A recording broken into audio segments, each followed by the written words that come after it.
But first, let's take a quick trip through the headlines in the Hoosier State with a segment I like to call Around the Corn.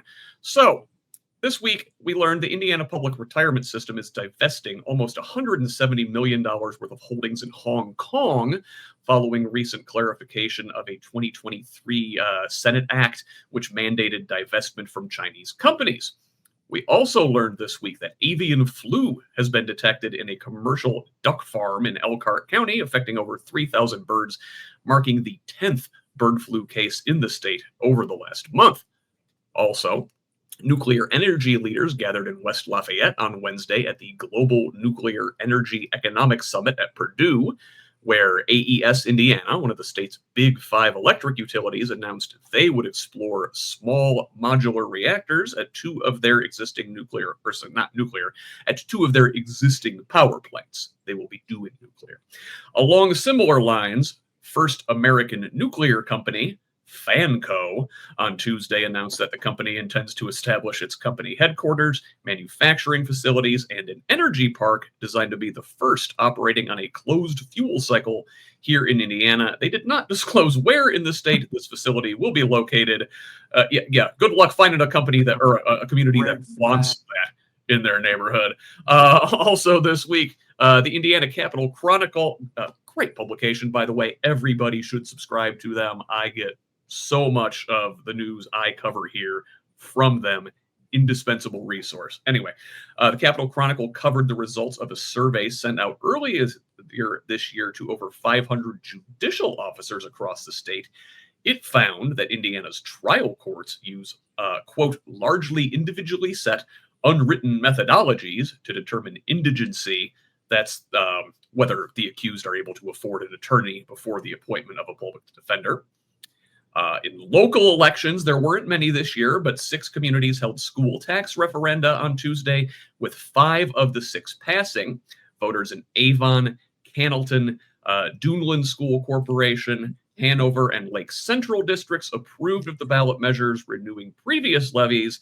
Northwest Allen Community Schools, seeking a new referendum, was denied.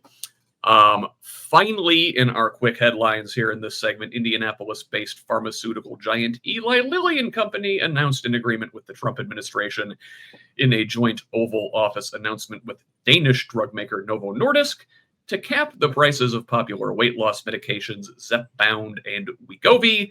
Additionally, these GLP-1 drugs will be made available to patients on Medicare and Medicaid. Now, I want to get each of your thoughts on maybe one of those quick stories that stands out this week. But Ross, I'm not going to let you pick. I want to ask you as an attorney about the public defender thing.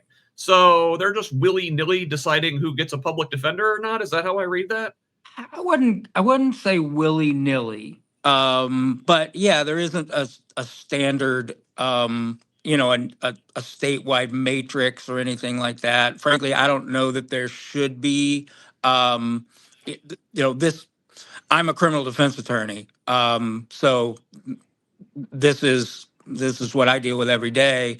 There certainly is not a statewide standard. In other words, in some counties, a judge, will be very strict and say, listen, if you have a job, I'm not going to give you a public defender. Or if you, and sometimes it can be really unfair because look, we all hear the statistics, right? A lot of people can't afford a $400 emergency bill. Well, hiring a lawyer is generally more than a $400 emergency bill. So even working people can have a hard time, but in other places, one very, very large county in Indiana, which will go unnamed, basically you have to ask for a public defender and you get one. And that, is taxes the resources of the public defender's office, and they should probably be more, do more to make sure that the people who get a public defender really need one. So I think the problem with having a statewide, rule is cost of living is so different around Indiana, and really the price of an attorney is different around Indiana. So saying somebody wants to hire a lawyer in South Bend is probably going to spend more money than someone who wants to hire a lawyer in Newton County. So yeah, I don't. It's a problem, but I don't know that there's an overarching solution to it. Um, at the end of the day, we want to make sure everybody who needs a lawyer has a lawyer. Leslie, anything in that those quick headlines jump out to you this week?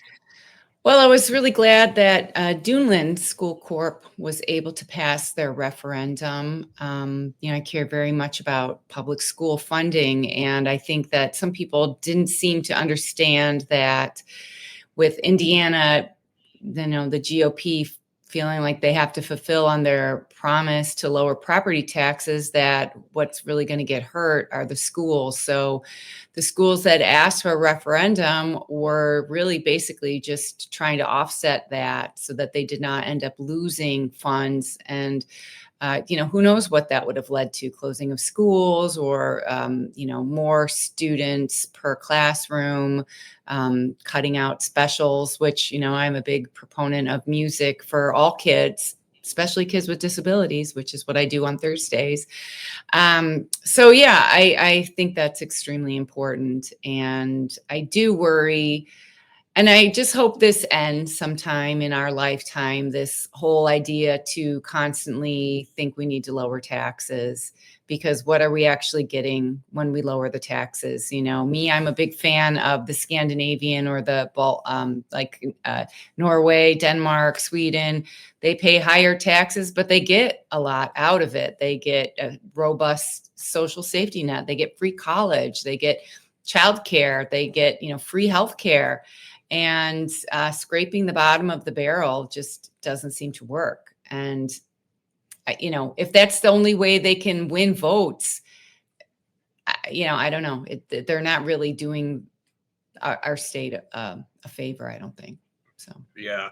And I'll tell you on that last story with the GLP ones, I will point folks to an episode of a podcast called Democracy-ish this week, where the hosts Wajahat Ali and Danielle Moody talked about this. Listen, you don't need SNAP funding. Who needs to eat? You've got appetite suppressants, right? Well, yeah. Wegovy for everybody. Listen, let's